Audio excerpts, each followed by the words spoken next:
চিকিৎসা নিতে পারেন। একটা কাজ করেন, আপনার মেয়েকে হিজামা করে দেন, আপনার মেয়ে কি করেন হিজামা করে দেন, দেখবেন আল্লাহ যদি চাই সুন্নতের বরকত হয়তো আল্লাহ সুস্থ করে দেবেন। কারণ আল্লাহ রাসূল বলেছেন এর মধ্যে শেফা আছে মানুষের। আপনি নিয়ে যান, কোথায় নিয়ে যাবেন? আল্লাহ হিজামিস্টের কাছে নিয়ে যান, হিজামা করা। তো এই খুঁজতে একজন সার্জন রাখলে তিনি হিজামা করেন, অপারেশন করার পাশাপাশি করে হিজামা নিয়ে কাজ করেন, সুন্নতের হিসাবে হিজামা নিয়ে কাজ করেন। তো ওনার কাছে নিয়ে আসছে, উনি আবার এখন তাবলীগ এসে তাবলীগ করেন।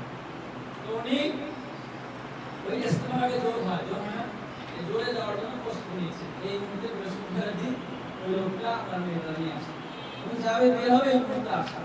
তখন যত দূর থেকে আসার পরে অনেক রিকোয়েস্ট করতে, স্যার আমার মেয়েটাকে কি করেন একটু জামা লাগাই দেন। পরে উনি রিকোয়েস্টের পরে কি করছেন, জামাটা লাগাই দিচ্ছে।